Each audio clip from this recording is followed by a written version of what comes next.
मित्रों नमस्कार। मैं काशी वाराणसी से पंडित सतीश चंद्र पांडे आचार्य कश्यप आपका अपने चैनल पर हार्दिक स्वागत करता हूं।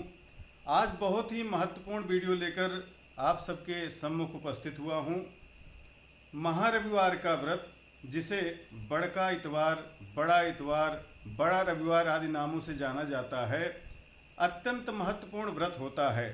यह व्रत कब पड़ता है, इस व्रत को कैसे करना चाहिए, इस व्रत को करने से क्या फल प्राप्त होता है, इन सभी बातों को आज इस वीडियो में जानेंगे।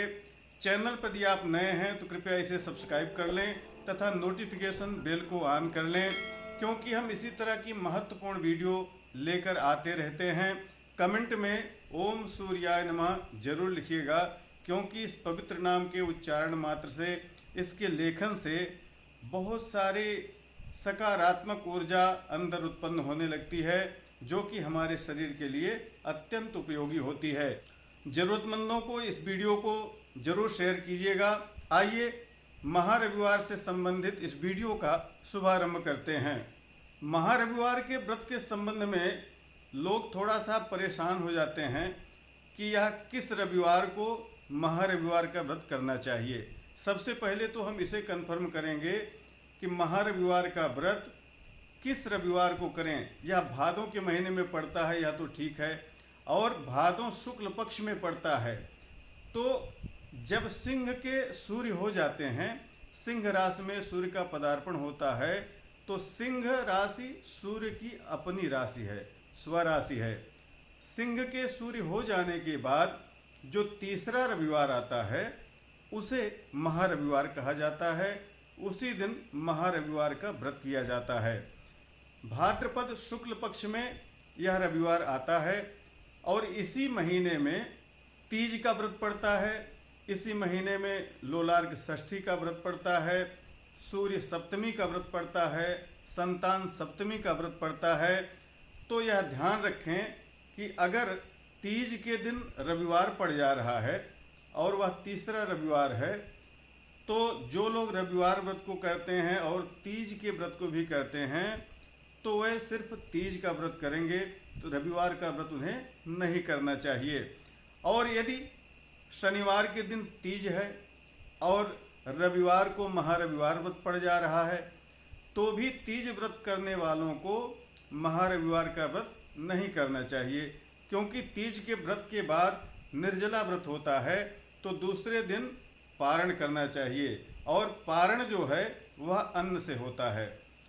तो जब हम अन्न से पारण कर लेंगे तो फिर व्रत अगले दिन रह नहीं पाएंगे, और अगर अन्न से पारण नहीं करते हैं तो भी दिक्कत है।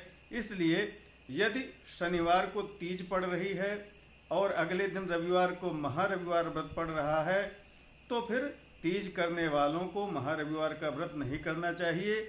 घर में और लोग इस व्रत को कर सकते हैं।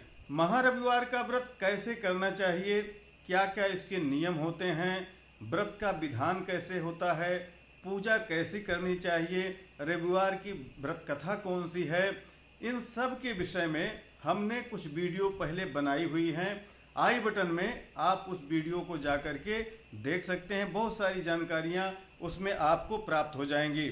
आज कुछ विशेष जानकारी इस वीडियो में हम प्राप्त करेंगे। रविवार के व्रत में यह ध्यान रखें कि नमक का भक्षण नहीं करना है।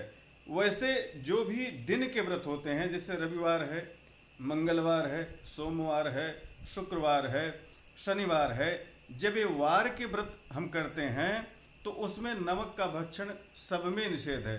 किसी भी व्रत में नमक नहीं खाना चाहिए, और रविवार में तो कदापि नहीं खाना चाहिए। सूर्यास्त होने से पहले ही एक अन्न का भक्षण करना चाहिए।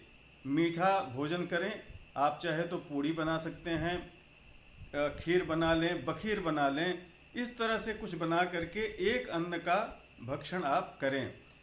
और सूर्यास्त के बाद नहीं, सूर्यास्त से पहले ही एक अन्न का भक्षण आपको इस व्रत में कर लेना चाहिए।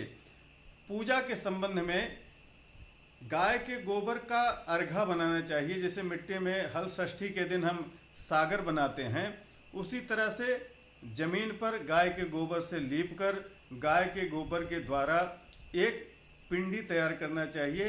उसके अंदर अर्घ्य बनाना चाहिए।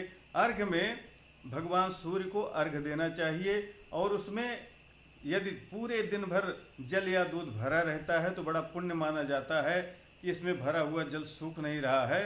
तो गाय के गोबर से एक छोटा सा कुंड निर्माण जमीन पर करना चाहिए और जो भगवान को हम अर्घ्य देते हैं उस अर्घ्य को उसी में अर्पित करना चाहिए। जिसकी कुंडली में सूर्य ग्रह खराब हों, कहीं अशुभ क्षेत्र में बैठे हों, शत्रुगृही हों और उनके जीवन में तरक्की उन्हें नहीं मिल रही है, बच्चे पढ़ाई में कमज़ोर हैं, ऑफिस आप जाते हैं, आपको जो पद मिलना चाहिए वो आपको नहीं मिल पा रहा है, जीवन में तरक्की रुक गई है, जिस तरह से आगे आपको बढ़ना चाहिए, जितनी आप मेहनत करते हैं उस अनुसार आप आगे नहीं बढ़ पा रहे हैं।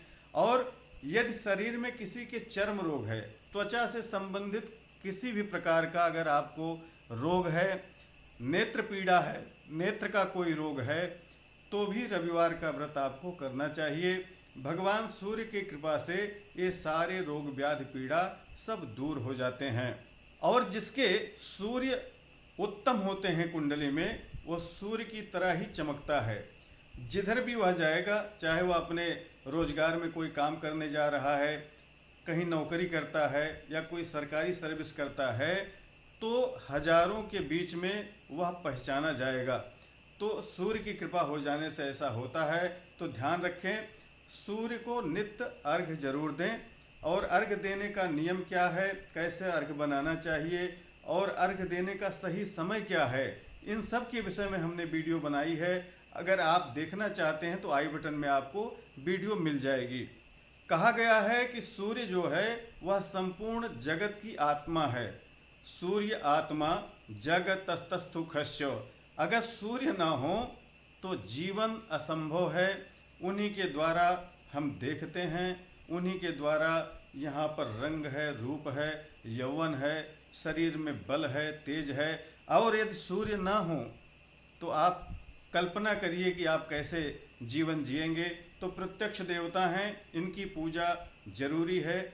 प्रतिदिन अगर सूर्य अर्घ्य आप देते हैं तो आपके जो शरीर पर तेज आएगा, जो चेहरे पर तेज आएगा, आपके व्यक्तित्व में जो एक अलग निखार आएगा, उसे हर कोई देखते ही समझ जाएगा। रविवार के व्रत को कम से कम 1 साल करना चाहिए या फिर 12 रविवार व्रत करना चाहिए, 30 रविवार व्रत करना चाहिए, या जितने दिन अधिक से अधिक आप कर सकते हो उतने दिन करना चाहिए। संतान की प्राप्ति भी रविवार के व्रत से संभव होती है। जिन्हें संतान नहीं मिल रहा हो वे संतान के लिए भी इस व्रत को कर सकते हैं। व्रत वाले दिन गाय की पूजा जरूर करें, गाय को गोग्रास जरूर निकालें, जो कुछ भी घर में बने सबसे पहले उनको निकाल दें, उनको भोजन करा दें, उसके बाद स्वतः फलाहार लें। फलाहार आप कर सकते हैं लेकिन उसमें आपको नमक ग्रहण नहीं करना है। भगवान सूर्य के निमित्त इस दिन आप कुछ दान भी कर सकते हैं। तांबे का पात्र, गेहूँ, गुड़, लाल कपड़ा, लाल पुष्प और माणिक्य रत्न, ये सारी चीज़ें आप इस दिन दान भी कर सकते हैं। इन चीज़ों को दान करने से अत्यंत फल प्राप्त होता है, पुण्य प्राप्त होता है और जो कुछ मनोकामना होती हमारी वह भगवान सूर्य की कृपा से पूर्ण हो जाती है। तो महारविवार का व्रत अत्यंत उत्तम व्रत है, इसे सभी को करना चाहिए।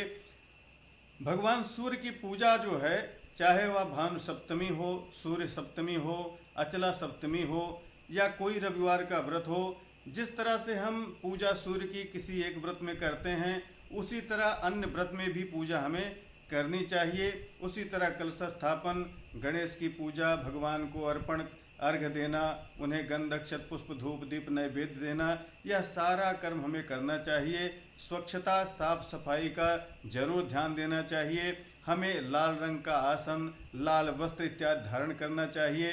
भगवान सूर्य का जो रंग है वह लाल है, रक्त वर्ण है और उन्हें यह वर्ण अत्यंत प्रिय है। इसलिए पूजा के समय हमें इन चीज़ों का ध्यान रखना चाहिए। इस तरह से जब हम महारविवार या रविवार, बड़का रविवार का व्रत करते हैं, उनका पूजन करते हैं, तो हमें मनोवांछित फल की प्राप्ति होती है। आज की वीडियो में बस इतना ही। प्रामाणिक व्रत पर्व त्योहार, ज्योतिष, वास्तु तथा कुंडली आदि के बारे में जानकारी के लिए बने रहें हमारे साथ। नमस्कार। जय विश्वनाथ।